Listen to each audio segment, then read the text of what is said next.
Alright, so bear with me here.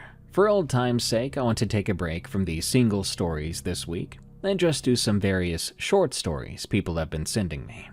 Don't worry, because the longer stories will be back next week. For now, buckle up for some ghosts of Gettysburg, werewolves in the Ozarks, and that thing that's been eating someone's cows. This is Unexplained Encounters.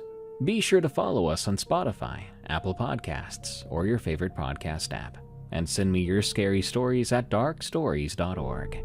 You can also find more scary stories narrated by me on my other show, Tales from the Break Room, also on your favorite podcast app. Now, let's begin.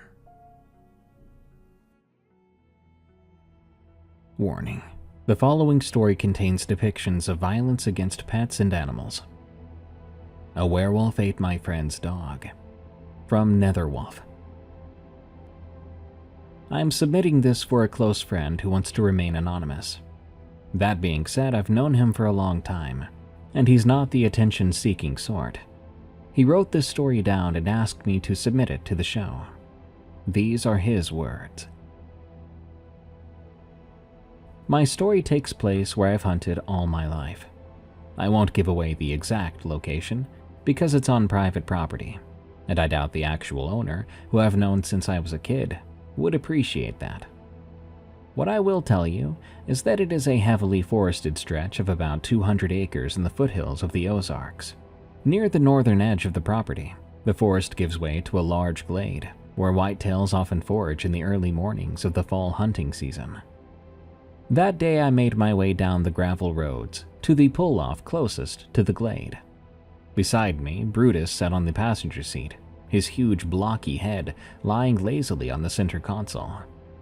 Brutus was easily the best dog I ever had. I still don't know what breed he was. I found him at a rescue shelter a few weeks after I was discharged from the Marines.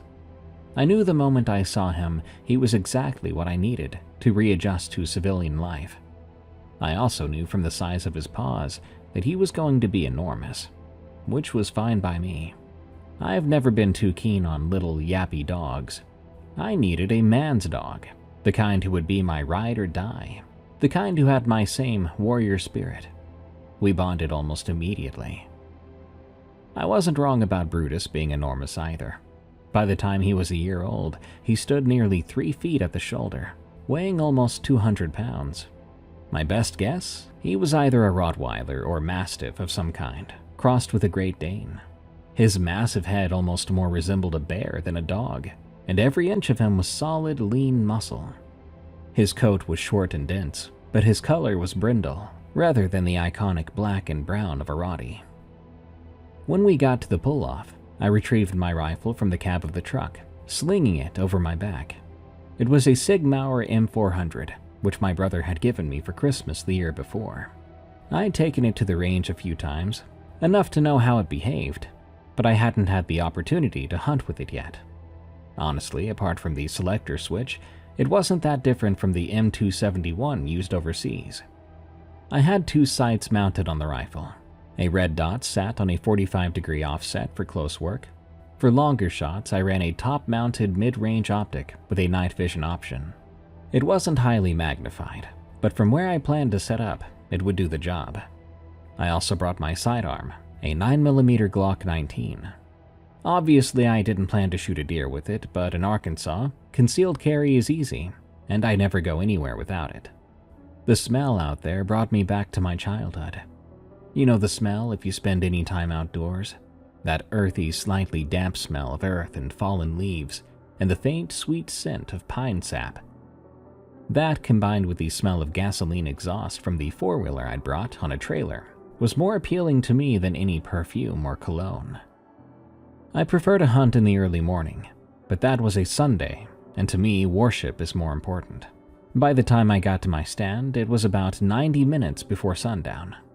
It only gave me about an hour for deer, but I intended to be there well into the night. The same glade we have baited for deer is also frequented by coyotes in search of bedded down fawns, and coyotes are not something you want in an area you want to hunt deer in. In Arkansas, coyotes are considered a nuisance species, which means anyone with a license can get a permit to hunt them year-round with no bag limit. I dismounted the four-wheeler and unlocked the ladder guard. Brutus jumped down too, circling the tree looking for a place to leave his mark. He was such a good dog. The moment I called him and told him to stay, he laid himself at the base of the tree, his big ol' head over one paw, content to just be with me. The reason the stand had a ladder guard was because this particular stand was permanent. It was set on an ancient oak, the kind with big, gnarly roots shooting out in all directions, and so big around that 5 men could not wrap their arms around it at the base. It towered up over the smaller trees to give a perfect view of the glade. That ladder had been permanently secured to the massive trunk and climbed up about 40 feet to the stand that was fixed in the fork of the trunk and a branch twice as thick as my torso. The ladder guard was to make sure that, on the off chance someone else found our little honey hole, they wouldn't have access to the best vantage point. There wasn't even a whisper of a breeze, and as I sat there in the quiet, I was tempted to just close my eyes and sleep. If you're a hunter, you know, there's nothing more peaceful than sitting in a stand, listening to the orchestra of the forest, with no one else around to disturb you. I kept a watchful eye on the glade, scanning with my binoculars for any movement. Most of the time in the evening, deer are more cautious and will often wait just at the edge of a glade before eventually and slowly making their way in to graze. I didn't see anything for a while, apart from the random squirrel and one particularly fat raccoon. But then I noticed high above the glade, 2 vultures circling as they often do over a kill. Before long, they swooped down and landed, feeding on what I could only assume was a carcass of some kind, which I could not see through the tall grass. I watched as the moon, which was nearly full, began to illuminate the otherwise pitch darkness. Before long, a thick, hazy fog began to gather over the ground. For several hours, everything was peaceful and still. Then, I heard it. The hills erupted with the yowls and yips of coyotes. It echoed through the trees, and I thought it was likely only a few of them. To the untrained ear, it can sound like a lot more than that. I scanned the tree line beyond the glade, sure that at any moment, one of those murderous canines would come trotting out, following the scent of whatever carrion the vultures had left behind. The yipping faded away, and for a moment, the night was silent once again, until another sound came riding on the still air. This time, though, it was not the high-pitched communicatory calls of coyotes. It was a desperate yelping. It was the sound a canine makes when it is panicked or in pain. It rang out as if crying and pleading, and then was abruptly cut off. Every hair on my body began to stand on end from the top of my head all the way down to my feet. It was a familiar but unwanted sensation, one that I had not personally felt in years. It was an instinct born of bullets whizzing overhead and IEDs exploding in ditches. The sensation of mortal danger. And it was close. As if on cue, I heard Brutus, who had perked up and now stood facing the glade. His deep, rumbling growl told me he felt it too. I looked down to where Brutus was standing like a statue, tall and menacing, and his hackle stood like a lion's mane around his back and shoulders. He was snarling, staring off through the trees at something I did not yet see. I shushed him. At first he ignored me, which was not like him at all. But when I snapped my fingers, he seemed to come back to himself. I shushed him again, and he lay down where he was, but not as if to sleep. That dog was alert, ready to jump into action at any moment. I brought my attention back to the binoculars, which had a night vision feature, and what I saw made my heart begin to race. This was no coyote loping out into the glade. It was far too big, even to be a wolf, even if we had wolves in Arkansas, which we don't. This thing was far bigger than even the largest of gray wolves, though the shape of its head, its pointed ears and long snout, its dark and shaggy fur, all seemed more wolf-like than wild dog. Were it not for its long, lanky limbs and graceful lope, I might have guessed it was a bear. There are plenty of black bear in the Ozarks. But whatever this was, its gait was far too smooth to be the lumbering shuffle of a bear. I watched as it approached the place where the vultures had fed. If there was any doubt in my mind that this thing was not a natural creature, all doubt was erased when it stood upright like a man and let out a howl unlike anything I'd ever heard before or since. At first it was like a wolf, a long drawn-out bay that raised in pitch. But it didn't stop there. It continued to get higher and higher until it sounded almost like a bull elk. It was then that I dropped the binoculars and picked up my rifle. Through the scope, I watched as the beast dropped back to the ground, not on all fours, but into a position similar to someone in a full squat. I watched it pick up something and raise it to its mouth with what I could clearly see were eerily human-like hands. I did not intend to shoot at it. I was desperately hoping it would get bored and wander off, back into the woods. Of course, that's not what happened. All at once, a gentle breeze began to blow against my back and down toward the creature. I stiffened when it snapped its head up, lifting its nose to the wind for a moment, then turned to look at me. I had no doubt that it saw me. It dropped whatever it was chewing, never looking away from me. It stood and turned and took a single step in my direction before I finally pulled the trigger. The shot was true. I know it was true. When you've hunted as many animals as I have, you know what a kill shot looks like. Its chest rippled slightly a split second before a fine spray of blood, bright and glowing in the thermal night vision, exploded from its back, and it dropped like a sack of grain. That's another way to know it's a kill shot. Ask any hunter and they'll tell you. There's no greater relief than when the animal they shoot immediately drops where it was standing, because it means they won't have to chase it down. I slid down the ladder, jumping on the ATV. I whistled at Brutus to jump on the back, and we took off to find out what the creature really was. It was even more terrifying up close. Illuminated by the headlights of the four-wheeler, it was clearer than ever that what I was looking at, and I still can't believe I'm writing this, was some kind of werewolf-like or dog-man or whatever other name you want to call it. I had just stepped off the vehicle when the thing moved. It was just a twitch at first, the kind of hypnic jerk that people have when they dream they're falling. Before I had time to bring my rifle around, it had rolled back to all fours and turned to face me, snarling and emitting a growl so loud and deep and resonant that I felt it reverberating in my chest. That's when I noticed its eyes. They were bright green, but they weren't like a dog's eyes. They were smarter, brighter, more intelligent. There was an awareness there that I've only ever seen in the eyes of another human being. What happened next only took a split second, but it seemed at the moment to unfold in slow motion. Its muscles tensed. It was getting ready to lunge at me. I let my rifle fall on its sling and held out my left hand out of instinct, preparing to brace the impact and give myself a little room to shoot as I reached for the Glock 19 holstered in my belt. I was too slow. It was in the air before my hand even reached the pistol grip. Its teeth were bared, its mouth was open, ready to tear into me. I was sure it was going to rip my arm clean off before I had a chance to shoot. But it never got to me. There was a blur in my peripheral vision, just as Brutus slammed into the creature's side hard enough to cause it to roll sideways. It was back on its feet in the blink of an eye, Brutus standing between us.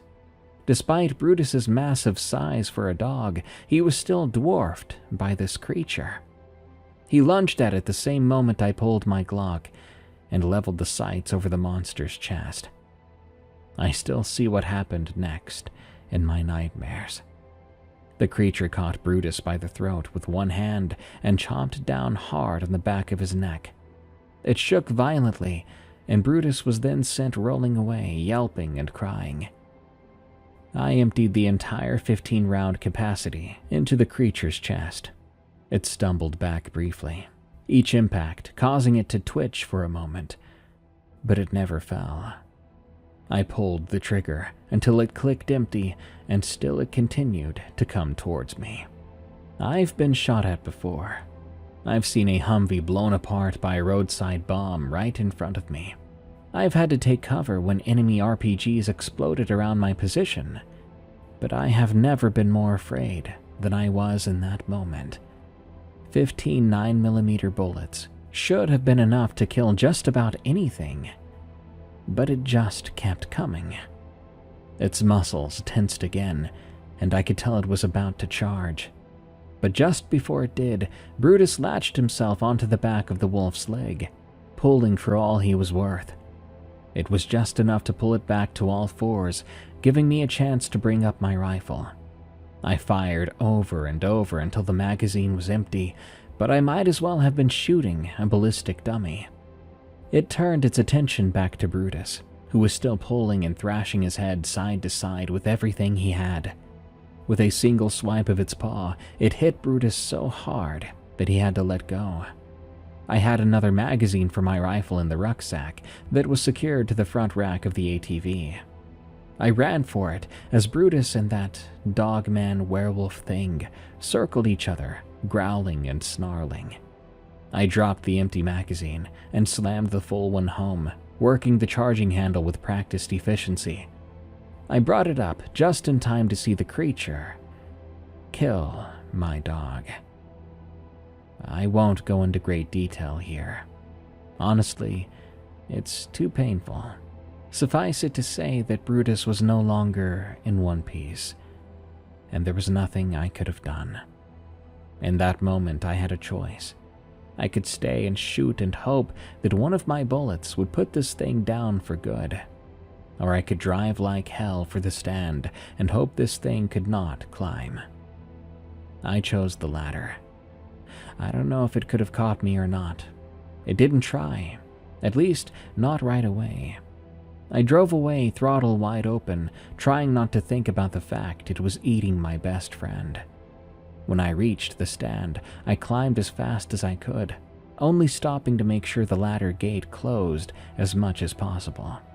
Obviously, it wasn't designed to be locked from the top, but it was better than leaving it wide open.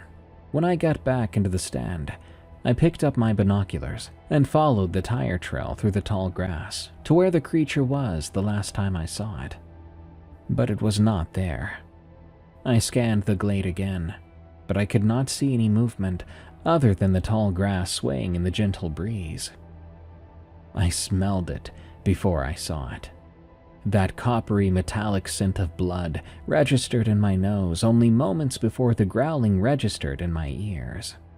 I stood trying not to panic and scanned the base of the tree, or at least the side of it that I could see. The tree was so large and the stand was positioned in such a way I could only see a small section of it.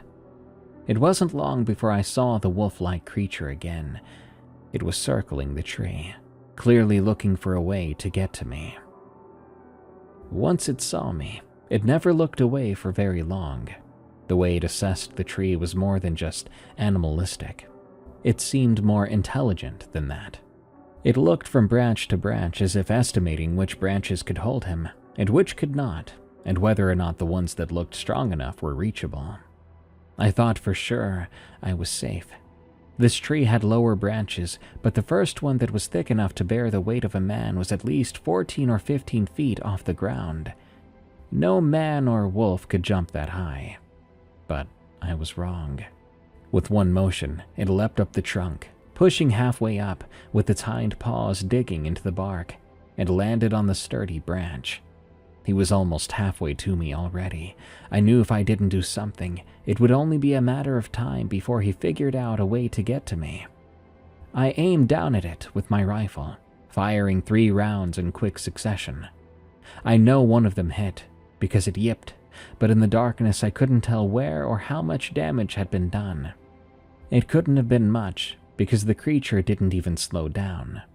It leapt again. This time it overestimated how much the target branch could hold. It snapped under its weight, and it plummeted all the way to the ground with a thud. It took a moment to recover, then tried again. But this time I was ready. I waited until it was mid-jump and fired center mass. It was just enough to send it to the ground again. They say the definition of insanity is doing the same thing over and over again, expecting different results. This creature was decidedly not insane. After the third attempt, which I again thwarted with my rifle, it seemed to reconsider. It circled the tree until it found the ladder. It didn't take long for it to swing the gate open and start to climb. I could have fired at it again, but I knew I only had a handful of bullets left, that once those were gone, I'd be a sitting duck. I had to think quick. I remembered then, I had bear spray in the backpack I'd brought up the tree with me the first time. I know what you're thinking. Why would someone in Arkansas have bear spray? You have to understand, Marines are ingrained from day one with the importance of being ready for anything. The truth is, the last time I'd been to our local sporting goods store, they had one for sale, and I bought it, thinking you never know when you might need it. I pulled the pin and emptied the entire can, covering the wolf thing in the top part of the ladder in a yellow haze of pure capsaicin. It worked better than I could have hoped. It was nearly halfway up the ladder when the bear spray hit it full in the face. For the first time, I heard it truly yelp. It let go of the rails and pushed away with its legs to escape the cloud. It crashed to the ground, yelping and sneezing in that way only dogs do. I guess that was enough. It took only a few moments for it to regain its senses enough to run off into the night. I never saw it again. I sat back in the stand, my head resting against the rough bark. I reloaded my nearly empty magazine with shaking fingers, just in case it came back. But it didn't. Still, I didn't even try to make my way down until the light of dawn crept over the eastern horizon. In case you're wondering, I didn't leave Brutus there in the field. I took him home and gave what was left of him a proper burial. I still have his collar hanging on my rearview mirror. His leash is still where I left it, hanging on the hook by my front door. I don't think I'll ever be able to bring myself to get rid of it. Every time I look in the rearview, I'm reminded of the night I lost my best friend and the seemingly invincible creature who took him from me. I don't share this story to get sympathy, but rather as a warning. If you're going to be in the Ozarks at night, be prepared for anything. If you have a sidearm, bring it. If you don't have bear spray, get some and bring that too. You never know what you might run into. Now I know. There is something in the Ozarks, and if you're not careful, you might end up on the menu. A Night in Gettysburg. From Silver Bullet 54. Anybody who's been to Gettysburg in Pennsylvania has realized if they were there on July 4th, 1863, they would be seeing red splotches everywhere around them, due to the longest, single, and deadliest multi-day battle in the Civil War. More than 51,000 men ended up killed, wounded, captured, or missing. There was even a civilian killed when a bullet went awry and hit a woman who was baking bread for soldiers, killing her instantly. Nowadays, the area is considered a hotbed for hauntings, as all those lives ended in a split second, and the ghosts either can't or won't move on. I went there on vacation once, and had 3 strange incidents happen. The first happened at the battlefield itself. I'm not sensitive to the paranormal, like some people might claim to be, but the entire time I was there, I kept feeling like I was being followed or even watched. Every time I looked around, anyone else there was either taking pictures or talking. No one even glanced in my direction. Eventually, I walked towards the Devil's Den and Little Round Top. The Devil's Den was an area of nothing but rocks and stones that had been covered with dead and dying soldiers, and Little Round Top was where the Union held off wave after wave of Confederate soldiers. That was what gave the Union their first major victory, spelling the beginning of the end for the South, as that battle started off a steady stream southward deep into the Confederacy. As I was looking around, I saw what looked like 5 people hiking up a small hill into a bunch of trees. I called out to them, but not a single one responded. A few moments later, I saw the same thing, 5 people going up the hill and into the trees. A moment later, it happened again. I now realized it was a residual haunting, likely Union soldiers marching up that hill over and over for eternity. This next one was the most terrifying. I was walking down 123 Carlisle Street, across from the Farnsworth House Inn. I happened to glance at it and saw a man staring at me with his teeth bared. I blinked to make sure it wasn't shadows or a reflection. He was still there, staring at me. I soon saw that he had on an expensive gray uniform and hat. I then remembered stories of an evil soldier haunting that inn. Allegedly, he had holed up there to hide, but when Union soldiers found out, they went all out to kill him. And to this day, all the bullet holes on the wall show that he didn't go down without a fight. People eventually decided to just not go into the inn unless there was a good reason to do so. They say that soldier gives off such feelings of anguish, doubt, and fear that even the bravest explorer can't go to the front door without being scared off. As I stared, his eyes followed me with every step. Eventually, the soldier vanished when the window was about out of sight. That made me stick to the other side of the street. The least scary thing was when I went into a nice and homey eatery. The Dobbin House Tavern, that's what it was called. The building was rumored to be haunted by the kind and friendly ghost of Reverend Andrew Dobbin, the original builder of the place. People say they can feel him sitting at their table as they eat, and one woman even claimed to hear him suggest the gingerbread. Can't confirm or deny, as I wasn't there at the time. As I sat, I did feel a few cold drafts, even though it was May, only around 5 p.m., and the temperature outside that day was close to 80. I also noticed that the candle was flickering a bit without any wind at all, which can happen with ghosts, according to what I've heard. After I'd eaten, I got up to leave and bumped into, well, nothing. I asked out loud for the wall to move and heard a small chuckle as I walked out. So is Gettysburg haunted? I give that question a resounding yes. I simply can't explain away what happened at the battlefield, Farnsworth Inn too, or the tavern. I do plan to go to Gettysburg again. Who knows what will happen next? I at least hope it's really interesting. Some quick notes about the following story. First, be warned, it contains depictions of violence against pets and animals. Second, this is a good example of a fun story that is a terrible fit for unexplained encounters. For me, anyway, this goes beyond the realm of believability.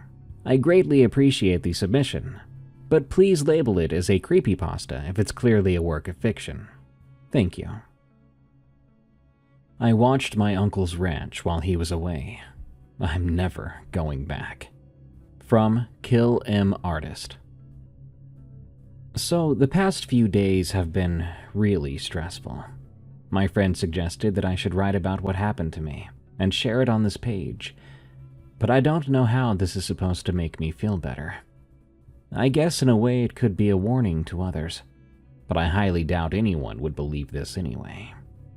It all started when I got a call from my Uncle Shag last week. His real name was Chuck, but I've always called him Shag, on account of his shaggy beard ever since I was little. That's not important though. Anyway, his appendix had burst, and he had to go in for surgery to get it removed. He asked me if I could house sit for him, get some work done around his ranch while he was in the hospital. Stuff like feed his livestock, fix the fences, simple things that he would normally do himself. I told him I could, and asked if I could bring my dog Bear, since I had just adopted him, and I didn't have anyone to look after him while I was gone. He said I could, as long as he didn't bother the animals. Now, I had not been to my uncle's ranch in a few years. It was in a desert area in Utah, but I still knew how to get there. So I made sure to pack whatever I would need for a few days there, some movies since there was no Wi-Fi at the ranch, and a couple of snacks for me and dog food for Bear. It was going to be a 2-hour ride, and I had not yet eaten lunch, so I stopped by a fast food drive-thru, ordering myself a veggie patty, diet soda, and a small patty for Bear to eat. On the drive to the ranch, I noticed deer carcasses on the side of the road. At the time, I didn't give it a second thought. I supposed it wasn't too strange to find dead deer out here, but that many at once? I should have known better. A few minutes later, I would drive up to my uncle's ranch. I parked near the house that was farthest from the cattle, so they didn't get spooked and run away. As soon as I opened the door to let Bear out, he sprinted right to the cows. He barked and ran around a few of the cows wanting to play, but some walked away and others just ignored him. After about 2 minutes of trying to make new friends, Bear gave up and went to do his business, marking his territory. I smiled at Bear. I had a feeling he was going to have fun here. I turned my head to see a cow staring at me. The thing was thin. I mean, I could tell it had some meat on its bones, but also that it was becoming emaciated. I looked down to see that it must have been looking at the burger. I was holding it in my hand at the moment. "Whoa, it's a veggie patty, buddy. I'm on your side," I said, jokingly, as I raised it and pointed at it. Suddenly, I heard Bear yelp. I dropped my burger and ran towards him to see what was wrong. He had stepped on a broken piece of cactus. I quickly pulled out the thorns from his paw while he growled each time, but afterwards I was rewarded with licks to my face. I spent the rest of the day doing chores and working around the ranch. I won't bore you with the details of the work, but there was one peculiar thing that happened throughout the day. Bear kept growling at the anemic cow from a distance. He just wouldn't go near the thing. He would even grab my pant legs if I was heading in its direction. It was definitely strange, but I thought the cow was sick, and Bear didn't want either of us to catch whatever it had. Animals are funny like that. They can sense what humans can't. That should have tipped me off that something was wrong. By the time I got dinner ready for Bear and me, the sun was already setting.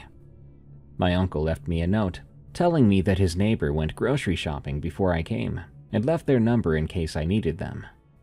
Again, there was no Wi-Fi all the way out here, but there was a landline that I could use. "This is just like what the pioneers used back in the day," I joked to myself, knowing no one was around to laugh.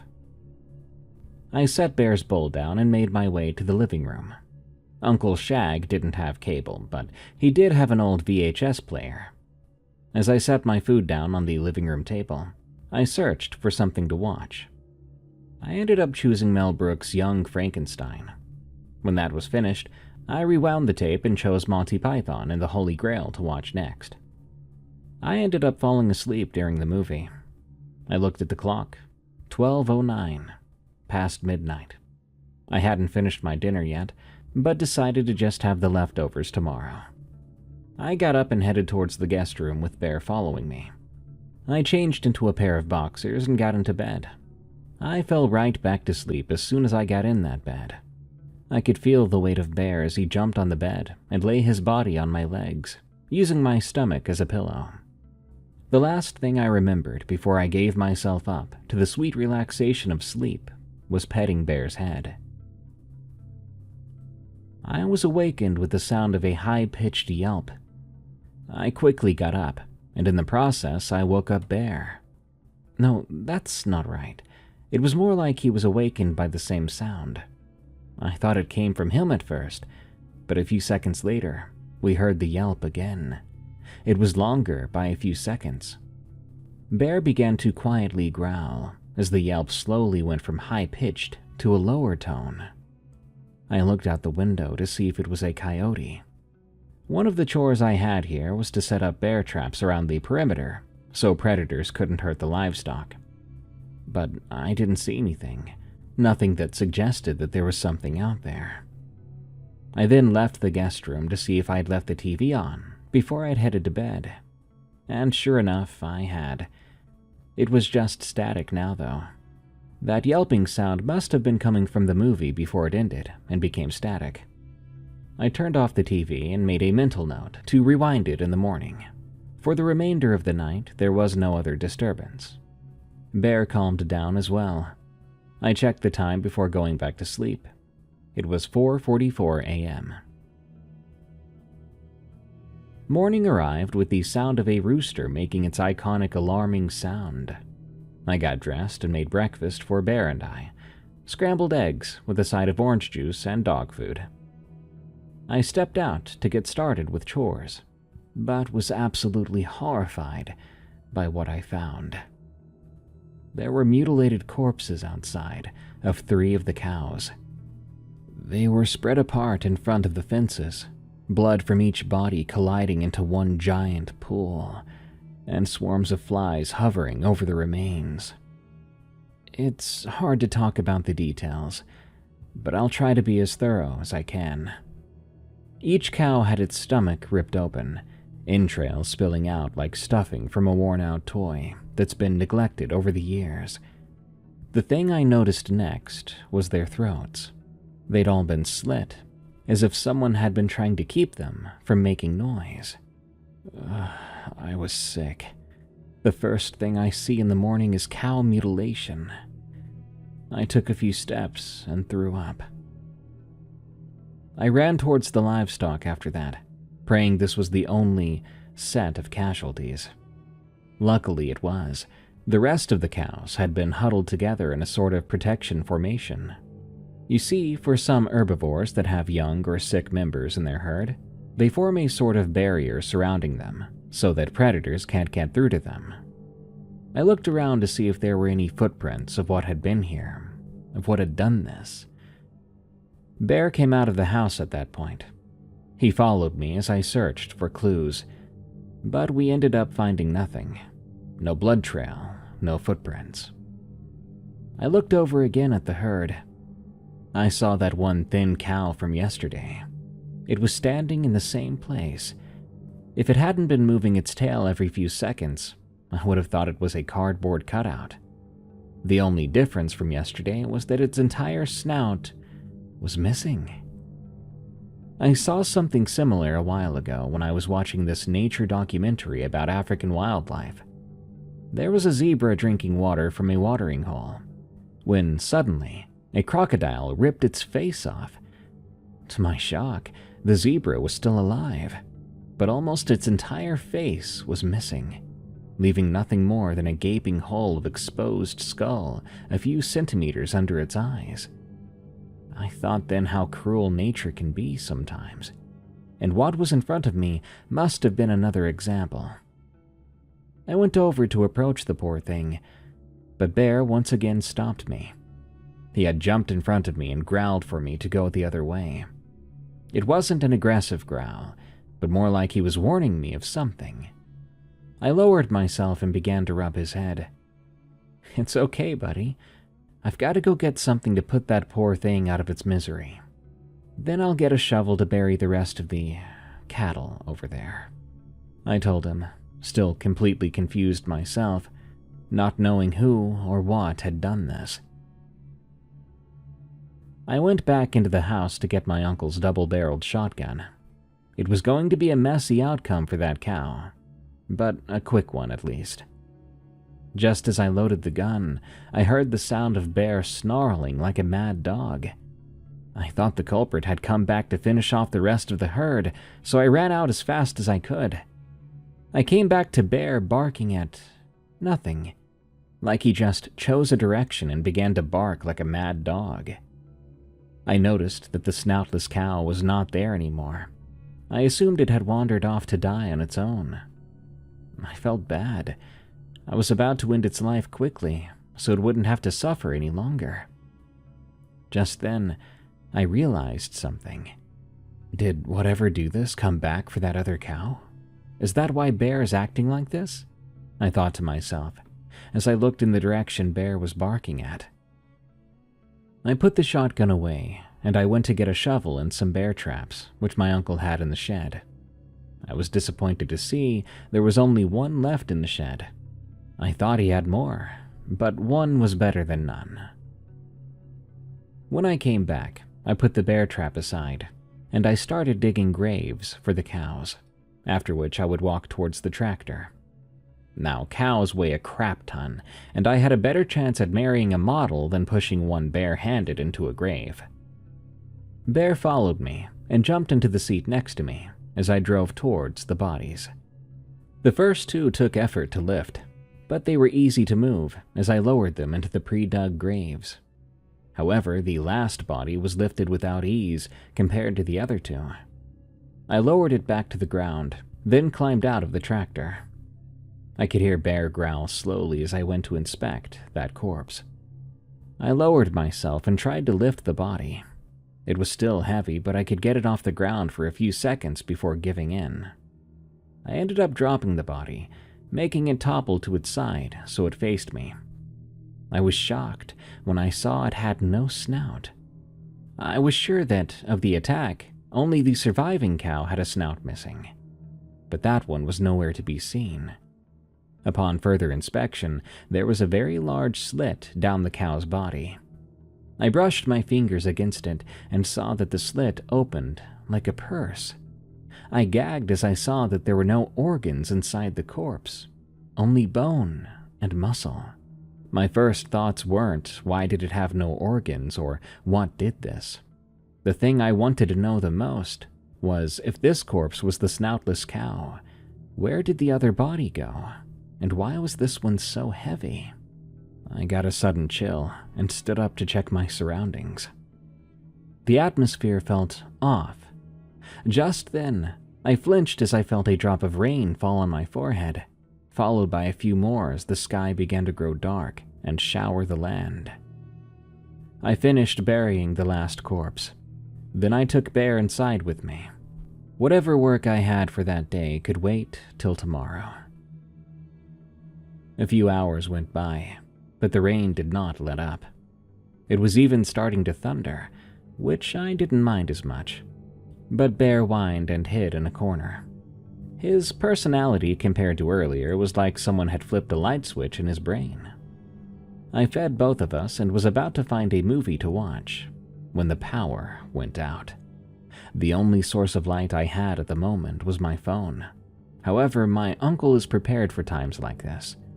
I took a few candles from his closet and lit a few around the house. After lighting a third candle, I looked at the rain through a window. I couldn't see much but darkness and the occasional flash of lightning. I heard Bear whimper more, and I rubbed his back, letting him know that I'm here before I put a blanket around him. After dinner, I put my plate in the sink, and I thought of going to bed early, since there was nothing else for me to do. As I undressed, I looked through the bedroom window. A flash of lightning showed there was a figure near the cow's fence. I did a double take, but I couldn't see anything for a few seconds, not until the next flash of lightning struck. When it did, the figure was already inside the fence, and that flash caught the moment that it raised its arm and slit a cow's throat. That's the cow killer, I thought, as I ran out of the house. A dumb idea to do during a storm, I know, but if I didn't catch this guy now, then I didn't know when I would.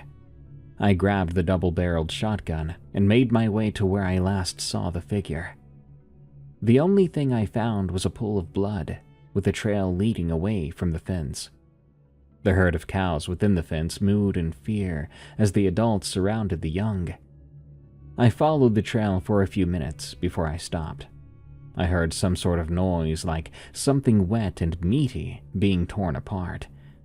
I tried to listen to where the noise was coming from, but as the sound of thunder roared, it stopped. I held my breath. Suddenly, a flash of lightning struck and revealed the figure 20 meters away from us. It was hunched over one of the cows, eating it while it was still alive. Before the light faded, I could barely recognize its appearance. It was a cow with a slitted throat, It began to slowly rise like it knew how to stand up like a person. When the next flash of lightning struck, it threw itself backwards and began to spider walk further away. I gasped and turned around, making a beeline back to the house with only the flashes of lightning to guide my way. I couldn't hear if the thing was following me or not, but I wasn't going to risk looking back. The sound of Bear's barking guided my way to the house as I drew closer. I would leap through the door and slam it shut, locking both locks on the door. Just as I did, my legs finally gave in as I dropped to the floor, clutching the shotgun tightly against my wet, cold chest. I kept repeating, "What was that? What was that?" in my head for the next 2 minutes as I began to hyperventilate. When you see something your brain cannot comprehend, it tries to rationalize what it could logically be by filling in the gaps with what it already knows to try and make it make sense. However, there was nothing about what I just saw that made any sense. Bear's barking was replaced with a low growl as he headed towards me. He watched the door as I slowly calmed down. "It's okay, Bear. It's okay," I said to calm him down. But really, I was just trying to reassure myself. I noticed Bear was slowly moving his head towards the window from the door. Then he got up and began walking along the wall like he was prowling side by side with whatever was outside. He stopped moving then and raised his head quickly to the ceiling. At the same time, I felt the house shake a little with the sound of a large thud coming from the roof. Bear must have lost the thing's position because he spun around trying to see where it was. Things were silent for a few seconds. Even Bear was quiet. There weren't any sounds of footsteps on the roof. Nothing, unless you counted my heartbeat, which was quickening. I decided to get up, trying to hide in a room until this cow monster or whatever it was left. I didn't even take a second step when I heard a voice. "Abby, no." It sounded like Abby something, I thought. "Abby normal."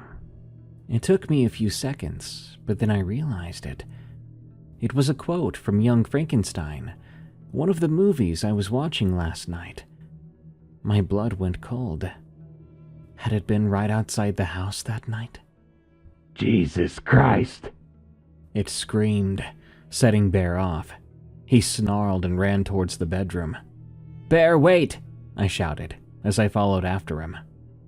Bear rammed his head into the door, forcing it open, and he leapt towards the window. I stopped when I saw that the window was open, and a mixture of what looked like hooved fingers reached inside the house. Bright yellow lights appeared in the darkness outside. The eyes of that thing. Bear leapt at the creature, forcing it to retreat as he went out the window with it and chased after it. "Bear, come back!" I shouted as I stuck my head out the window. I couldn't see where Bear was, but I could hear the sound of his barks, and another sound, a laugh. I didn't get any sleep that night. I locked myself in the bathroom and cried.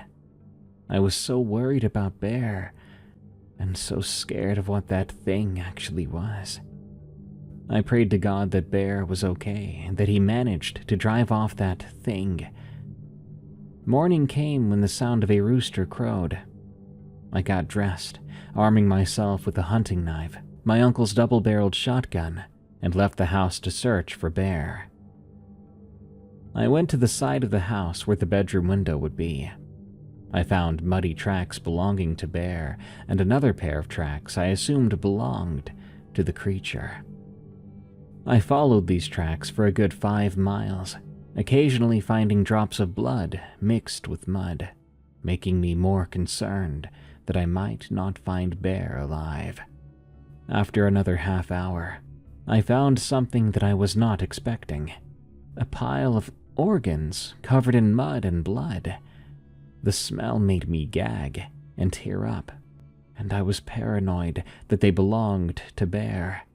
I then turned my head to see that there were more tracks. There's still hope, I thought. I followed the tracks for another 15 minutes, finding my way to the cow thing's corpse. I pulled out the hunting knife and stabbed it right in the head. I've seen too many scary movies and didn't want to risk a sneak attack, but sure enough, it seemed to be dead. I couldn't find any more footprints belonging to Bear, so I searched for another hour before I gave up. I couldn't find any more clues leading to Bear's whereabouts. I was so upset, so confused. It's almost like Bear just grew wings and disappeared. I wasn't in the mood to do anything all day. I know I had work to do, but I just couldn't do it. Bear was on my mind. I motivated myself to at least feed the livestock. After that, I just spent the rest of the time doing nothing. When dinner time came, I didn't eat. I made food for Bear just in case the smell attracted him back. As I opened the door, and I practically fell back and dropped the food, right in front of the house was Bear, sitting and staring at me. "Bear!" I shouted as I ran over to hug him. He felt off when I hugged him, though. It felt like I was hugging a bag of dried-up leaves. I pulled away and looked at him. Even his face seemed off. His pupils were so dilated that it almost looked like he had no irises at all. He wasn't panting, and now that I think of it, I don't think he was even breathing. "Bear?" I said. "Dinner's ready. You want to come eat?" As I walked inside, I kept the door open for Bear so he could get in. But he continued to sit there, staring at me, not making any movements at all. "What's wrong, Bear? Aren't you coming in?" I asked. Bear stayed where he was for another minute before coming inside at last. I picked up the food I'd dropped as he made his way towards the bedroom, and I soon followed after. When I entered the bedroom, Bear was sitting in front of the open window where he'd leapt out the night before. I closed it after putting his food bowl in front of him, and I went to make myself dinner. The rest of the night was uneventful. After eating, I went to bed early, but I woke up at 1:25 a.m. I had this feeling like I was being watched. I looked around but didn't see anyone there. The door was open, and I assumed that Bear went to sleep somewhere else. I shut my eyes and lowered myself back into bed so I could get comfy once more. My head hit the pillow, but then I opened my eyes by chance. I screamed. There was Bear on the ceiling. He was positioned like a spider waiting for its prey to get trapped in its web. I could see that his throat had been slit, the same way the cows had their throats slit. I realized then Bear did not kill the cow thing. It had killed him. And whatever had truly controlled that thing now controlled Bear. The bear thing must have seen the look of horror on my face, because it smiled in a way a dog could never smile. Too human. Suddenly, a pair of hands exited Bear's slitted throat as he leapt down from the ceiling. They tried to grab at my throat as Bear's mouth opened wide enough to bite my head. I took my pillow and smacked him with it, knocking him to the side of the bed as I ran out of the room. It wasn't long before Bear regained his footing and crawled along the walls to chase after me. The bear thing began to whine like it was hurt, but there's no way that pillow could have done damage. I tripped on a stack of movies and slammed my face into the wall. The bear thing jumped onto me, grabbing hold of my neck. Its mouth opened wider as the whine grew louder and more painful. I realized it wasn't forming the sound from its mouth. It sounded like it was playing a recording of it gutting Bear alive. It was making me listen to Bear's final moments on repeat. "What are you?" I shouted as I tried to loosen the hand's grip on my neck. The bear thing's mouth had shut around my head, digging its teeth into my head and chin. I was engulfed in the darkness of its mouth. Suddenly, I saw the same bright yellow lights from last night. The eyes were coming from inside the bear thing's mouth. They watched me as I struggled to free myself. I started to cry. I couldn't do anything else. The whining kept going, and it set me off. I rammed my head deeper into the bear thing's mouth, its teeth dragging against my skull, but it had also loosened its grip around my neck. I slammed my uncle's recliner on top of the monster, which gave me time to grab my car keys and run to my car. I had no time to grab my other things, or anything to defend myself with. I slammed the car door shut and locked it before starting the car. I was able to get away, despite a bruised throat and a few scratches. I looked in the rearview mirror to see something other than the bear thing. What I saw was an old naked woman. Her body was covered in a pattern of blood that looked like it was ritualistic. She was also wearing what looked to be a wolfskin over her body, covering her head, back, and arms. My stomach turned as I realized the wolfskin thing she was wearing was not wolf at all. It was bear. She had skinned him and wore him like one of those Laplander animal hats. I was on the verge of a panic attack as I saw the woman get on all fours and slowly move and look more perfectly like my deceased dog. She ran opposite of me then. I lost sight of her after a minute, and just as I did, all my emotions came out. The tears in my eyes blocked my view of the road. I blacked out as I hit a large rock and crashed, nearly throwing myself out of my car. I woke up in a hospital bed. Apparently, my uncle had recovered enough from his surgery and was on his way home when he saw me in my wrecked car. I was asleep for 3 days. The whole time he stayed by my side until I woke up. Of course, he had all sorts of questions he wanted to ask. I thought about my answers carefully. I thought no one would believe my experience at the ranch and about the woman that wore animal skins and became them. So I told my uncle that a wild cougar had attacked me at his home and had killed some of the livestock, and it had gotten my dog Bear. My uncle was saddened from the losses, but was just thankful I was alive.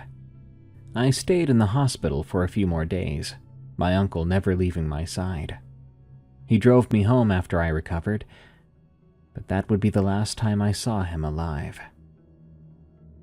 I sit here writing about my experiences a few days after attending Uncle Shag's funeral. His ranch, you see, had caught fire, but I think he had been visited by the woman just like I had, and he had tried to defend himself. My heart is filled with nothing but guilt and regret. I keep thinking that I should have told the truth, even if it would have sounded insane. I mean, would you believe me? I wonder, though, when the woman visited him, did she go as Bear or some other animal whose skin she was wearing? I don't have any idea. I just wish I could see Uncle Shag and Bear to tell them I'm both sorry. Sorry that I didn't tell the whole story to my uncle, and sorry that I couldn't protect Bear. There's nothing more I can say. Just to whoever reads this, if you see a living animal with a slitted throat, run before it's too late. That was a nice change of pace. Some shorter stories to spice things up, and a werewolf in the Ozarks encounter to bat, just to remind me of the terrifying moments in my childhood. Perfect. Good night. Thank you for tuning in to this episode of Unexplained Encounters. I've been your host, Darkness Prevails, and you can find me on X at Dark Prevails, on Rumble as Darkness Prevails, or catch more scary stories narrated by me on my other show, Tales from the Break Room, airing every Tuesday on Spotify, Apple Podcasts, or your favorite podcast app. Till next time, everyone, stay safe out there and stay creepy, because this world is a strange one.